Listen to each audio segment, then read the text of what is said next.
The Hearts of Gold podcast is brought to you by the Grow and Share Network, produced by Off the Walter Media Productions.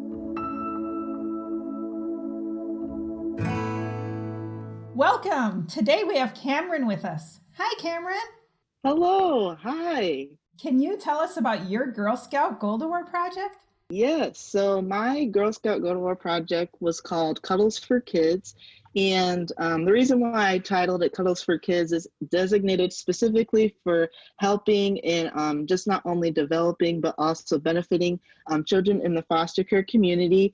And one of the quotes that came to my head immediately, or I guess statistic that came to my head immediately before I even considered doing something to impact the foster care system is every 2 minutes, a child in the United States enters the foster care system. And when I first heard that initially, when I was finishing my junior year in high school, I was honestly really taken back and just in awe of just how many children that are really in the system and how much that doing a project solely based around the foster care system would truly impact them. And I also, just by doing a lot of research and just by even some of my peers that I used to go to high school with, always talked about foster care children are constantly moving from place to place, and most of them never really find a permanent home. So I developed my Girl Scout Go to War project to give these children something that they can call their own, something that is not going to be not just for a certain group of people, just something that they can have for just themselves. Because in foster care facilities, everything is pretty much used or secondhand, thirdhand used. So for my initial award for the service part of it, I held a drive at my high school, at my local church, some other churches in my communities, and we held a drive for stuffed animals that would provide a sort of comfort and security to children in my area, because specifically at my foster care facility where I live by my house, there was a lot more of, I want to say, the 5 to 8 age range of children, and stuffed animals was the first thing that came to my mind immediately, because I remember when I was a little girl, I still to this day still have some of my stuffed animals that I treasured and always kept with me, and that would get me through basically my childhood. So I initially decided I wanted the stuffed animals to be that thing that the children can take from facility to facility, family to family, that they can always have with them no matter what they're going through. And we also made some greeting cards to add to the little stuffed animal kits that would also just give the children know that there are people outside of their foster care facility that are rooting for them, that care for them, that even though they may not have a family to go home to at the end of the day, that there's just people in the community around them that are praying for them and that want the best for them. And so with my high school, as well as some Girl Scout troops in my area and a couple of my groups outside of different organizations in my high school, we had workshops where we would take all the donations from my stuffed animal drive and make the greeting cards, put the stuffed animals into bags, and we actually made our own bags too. We had a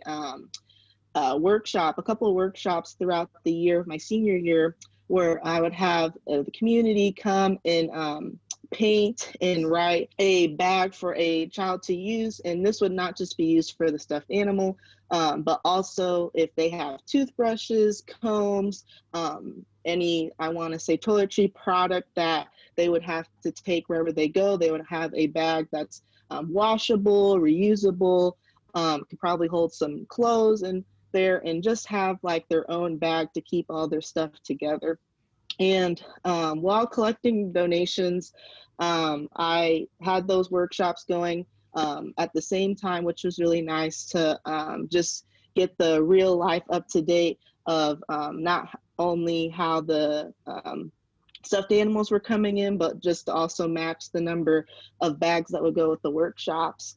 And I would also put little pamphlets that would be like Foster Care 101 pamphlets that would go inside with the bags, just to give to the facility, give to the community, and at the workshops, just to inform my community about the foster care system and just the whole rundown that I guess not many people would know, or I guess get more information in their free time.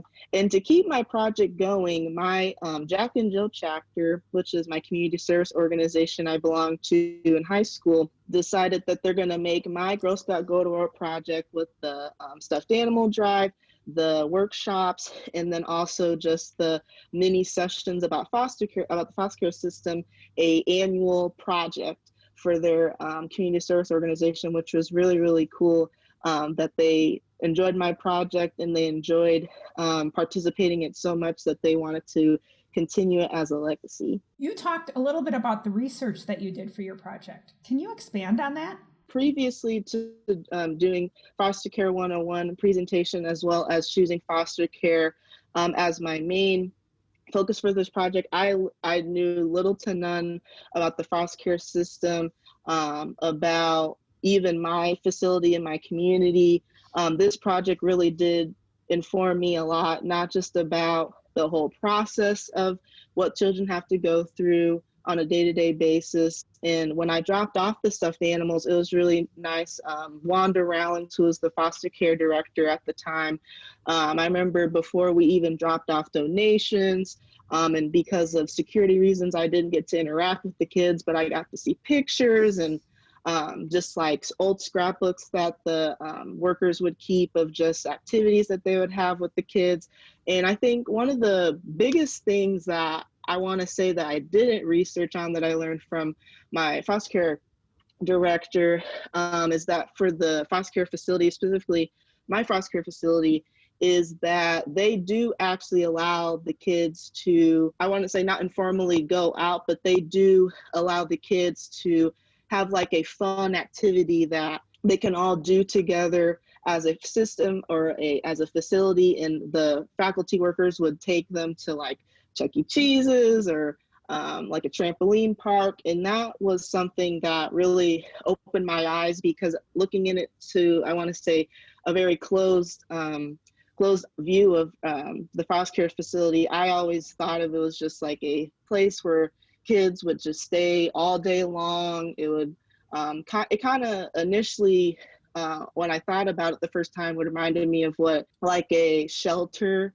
for animals would look like. And I was completely blown away, specifically by my facility, how truly they care for the kids and all of the extra stuff that would be in a normal household for kids that are actually at the facility. And I guess more in depth into the research that I did myself is I learned all of the documentation that parents truly do have to go through to claim the child as their child. And there's like a whole, I want to say, like interview slash court decision, like just to make sure that the family is a good family for the child, that I had no idea that all went into that, and the whole process of it being years and years and years on end before that family, if they do decide to adopt the child, can actually take it. So that's definitely something that was very eye-opening to me, and also made me feel very grateful for my situation and to not take it for granted. What was your biggest challenge during your project, and how did you overcome it? Yeah, so one of the biggest things that I encountered for this project was actually two things. So the first thing was initially when I turned in my project to the Go to Work community for Girl Scouts of Southern Illinois, I encountered that I did not have enough hours to complete the official requirement for their award. And I think it was just bad counting on my part when I initially filled out my project proposal, and I was planning everything out in a timeline for my whole senior year. I didn't realize that I think I was about 30 something hours short, which is a really, really big chunk. And wasn't something that they can just leeway. I definitely had to reanalyze everything. I remember I got that email that night, and I was like, oh no, like I didn't make it. And fortunately, they gave me another extension. I think it was, I got that email, I want to say June of 2019, and they basically gave me the rest of the summer. So I think, the second week of August before I would move into my freshman year of college to get those hours in and to fill out another final project proposal. And I remember I was hustling and grinding. I was like, I got to get this done.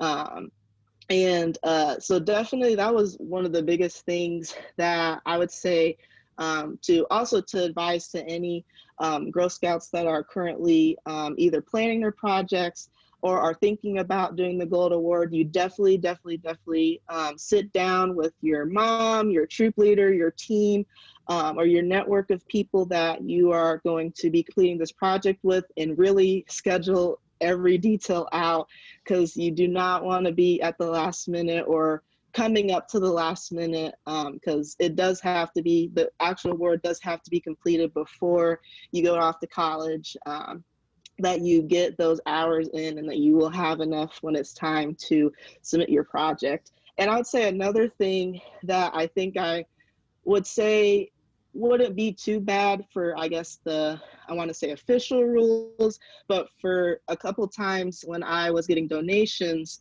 and I remember I emailed my principal before I was allowed to put like a box in like the common area of our high school for donations for my high school peers, is how many donations I was requesting for the workshops to make the kits. And I did fall short a couple times when I would go to do the workshops and we would make kits, and a couple times also when we would deliver the kits to the foster care facility, that one bag may not have a stuffed animal or one bag may not have a card. So definitely a little bit poor planning on my part, just making sure my material list is all the way up to date, and to just be extremely focused and prepared when you are making that list and doing that planning. So I definitely ran into the biggest challenge overall of just not having the set amount of hours the first time when I submitted my project. Do you have a favorite memory from your project? I think every Friday after my track practice during my senior year, I think it was the second semester of my senior year, that was when I initially had my cardboard box sitting like in the front of the school, and it had just like donate here for Cameryn's Girl Scout Go to War project with like Cuddles for Kids. And I remember one of my friends actually ended up leaving practice early, and she saw that my donation bin was overflowing with stuffed animals. There were stuffed animals literally on top of each other. It was, I think the top of the box was here, and there was like all the way to the tippy top of just stuffed animals everywhere, and even some like on the floor near the box. And I just remember she just came running to me when I was getting ready to leave to go home. Like, she was saying, Cameryn, there's so many donations today. Like, you have so many donations in your box. And I was like, really? So I ran to the front of the school, and I saw all the donations and everything, like kind of, I want to say, on the sidewalk next to the front entrance of my school. And I was really, really, really, really happy that, and it was like towards the end of my collection period, that not just students, but faculty members, parents that would just come into the school and just see my box there and saw that I was requesting donations, and with the deadline and everything, that it was right at the set time, and everything was really, really, really, really cool. And when we tried to pack all the donations into my mom's car, we actually didn't have enough room, so we had to make like a couple trips back and forth from my high school to the house. And I just remember each time we kept refilling, and my friends would kept help put all the donations into the car. I was just so happy that my high school really, really, really did help me a lot, and played a really key factor into helping me collecting stuffed animal donations. And because of that, it was also very, I want to say, eye-opening, because I didn't realize like a lot of high schoolers my age still have a lot of stuffed animals, and that they would have so many to contribute. So that was also really surprising. You've received scholarships because of your Gold Award. Can you tell us about those? I received a couple scholarships specifically for the Gold Award. My church scholarship for my church, New Life in Christ, in an interdenominational church in O'Fallon, Illinois. It was the New Life Changer Award, Future Life Changer Award. And that award was for I think for my age range, a girl and a boy, and I was selected as the girl. And the main part, I want to say the main focus for that scholarship was service, active community service, while also playing into account academics. And I remember the scholarship night for that, I think it was July of 2019. And even though I hadn't have completed my gold award at the time, it was still in progress. And I, at that point, was still working towards finishing my last requirements for my hours. And I was very, very overjoyed when I found out I got that scholarship, because even though I did not have it in writing that my project was completely done, I was still working on it, but just that the scholarship community can just see through my progress I had made so far and what I was still currently working on towards the last few weeks of submitting the final project before I went off to my freshman year. I was so happy. And it was also really playing close to home too, just because my church, not just my high school, also played a really big role into donating stuffed animals. And also, it was just really nice to just speak on in front of my church and my community members, the gratitude I had for not just the scholarship, but for the impact they helped me make with the stuffed animals and the children. And it was just a very, very heartwarming experience too, because a lot of my younger peers and friends were just very, very proud and looking up to me and like, I'm gonna do my Girl Scout Gold Award one day. Like, you're inspiring me to do the same thing. And I'm like, thank you so much. Like, I really hope you get to also do this project as well. And it was just a very, very, very close to home experience. And not just only the scholarship, monetary achievement, but just also knowing that my church and my community members of my church were supporting me all the way. You also received a scholarship that helped you choose your school that you went to after you graduated. So my scholarship that I got from UIS was mostly academic, but also service did play a key factor into that decision. That scholarship, when I found out about before I even applied to UIS, I've actually heard about it from, I think, my orientation leader. And at that point, I was still looking at all my options. And that scholarship, this scholarship that I'm currently using for UIS, is one of the biggest reasons why I'm fortunate enough to be going to college and will be able to graduate college debt free. What's also really nice about this scholarship is that I also see this as a thing to keep building upon, because one of the biggest things when I came to UIS that I wanted to continue in my college routine is service, community service, because I truly am a really big advocate for it, and I love to do it in my free time, and it just gives me the best fulfilling emotion of life. And they actually do have a Girl Scout troop here in Springfield that's about, I want to say, 10 minutes from the UIS campus that I do constantly reach out to help out and lead their troops there.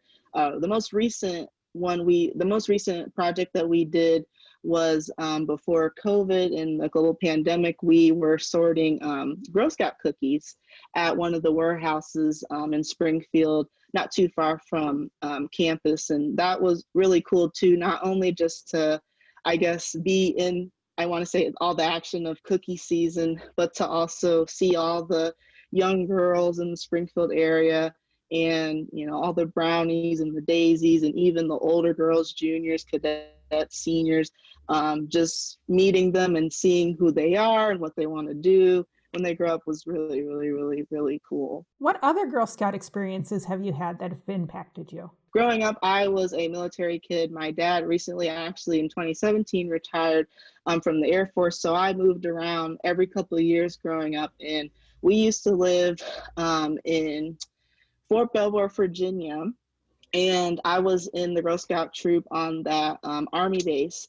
And the big trip we did was going to the White House and just doing like a full Washington, D.C. tour. That honestly, I still have pictures on my phone that I look back on every couple months, just because I'm still very close with the girls in my old troop. And it was just a really awesome experience that we got to do all the touristy things in Virginia, go to the Capitol, go to the monuments, go to the White House and take a picture, and just doing all the tours around the museums. That is probably one of my favorite memories just of all time too, because before then it was always something I wanted to do, and I got to do that.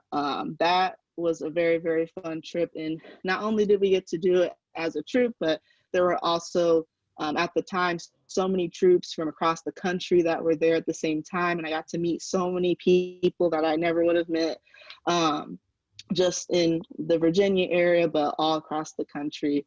But that trip, I think, was in 2014. I think I was finishing my 7th grade year in middle school for that trip. If your family was in the military and moved around, what kept you connected to Girl Scouts this whole time? Even in high school, I want to say starting my freshman year, I noticed so many of my friends, so many of my friends that were in my troop before I left Girl Scouts, before I went off to college, is I just saw a sudden, I want to say, just drop of interest for Girl Scouts with so many of my close friends that they were right when we were going into high school. I would say, hey, like, I can't wait to see you at our Girl Scout meeting, or I can't wait to go camping with you this weekend. And they'd be like, I'm no longer going to do Girl Scouts next year. And I would always be like, what? Like, you're not going to be in Girl Scouts anymore? That's not cool. That's not good. And it's definitely, I think it's in a sense sad that it's something that people do grow out of, but for me, Girl Scouts has always been a way for me to just be myself and to also do something that I really like, which is to give back to the community and do community service. It's something that I've been passionate about pretty much as long as I can remember. And just also, I want to say the sisterhood too with Girl Scouts. I would have not met my closest friends that I'm still friends with, that I talk on a daily basis, even as a college student. And just the friendships in the even the relationships with my troop leader and just all my troop leaders that I've had over the years, just moving around the country as a military child, that I still will go to for advice on life and just to catch up on. And they'll occasionally check up on me and say, how's college going? And just knowing that I have a second support system and a second group of close friends that I will always go to, and I will always be there for them, and they'll always be there for me. But I think just mainly the relationships I've made, and just also mainly the service aspect of Girl Scouting that I always will remember and always will keep with me as I continue to go through life. Is there anything else you'd like to share with our audience? I think that for anyone listening to this podcast episode, if you are interested in doing the Gold Award, definitely do it. This is my, I guess, sign to you that you should do the Gold Award, go for the gold. It's definitely something that's going to be a life-changing experience for you. It definitely has been for me, especially just not only learning more about something that I guess I never would have known, or learning stuff that I wouldn't have known or wanted to go out and know in my free time, but also just experiencing and also just going through a part in life that this project I definitely think has prepared me and will always be something that I will carry my experience with as I continue to go through my young adulthood. The whole process of just deciding I wanted to do it, sitting down with my troop leader and my mom and my mentor, to, long nights of making, flyers and emails and reaching out to people. The process really is not just life-changing to prepare you for the real world, but it's just gonna make you more confident. This project, I think, if anything, has made me more confident in myself, and has really opened my eyes to what I really have the capability of doing to impact the world. So definitely, I advise everyone to go for the Gold Award. I initially was not going to do the Gold Award. I wish I would have done it actually my junior year of high school, which is another thing I advise to anyone to do it as early as you possibly can. I think starting your junior year, you do have the time to do it. And then you have to have it done by your freshman year of college, because I know that was very, very hard to juggle finishing this project, and all the planning of it while being, senior in high school was rough at times. But definitely I had friends that did their Gold Award this past year when they were juniors in high school, and it worked out for them. As long as you plan out everything early, don't wait till the last minute. Find your mentors, find your peers, find your networking and your support system, and you'll get it done, and it will be stress-free. Oh yes, this is, I think, probably something I don't think I've heard anyone yet do, but sometimes instead of using Hershey's chocolate, I'll use Kit Kats. Interesting. Yeah, I know a very popular one is Reese's, which I'm actually, fun fact, I'm not really a big fan of peanut butter and chocolate. That combination to me has never been good, and it still never is. But I think Kit Kats is a better alternative than Hershey's chocolate, and it's always stuck with me. Very cool. Well, thank you for joining us today. Thank you so much for having me. Be sure to click subscribe so you always know when new episodes are released. And don't forget to power your passion and conquer your challenges.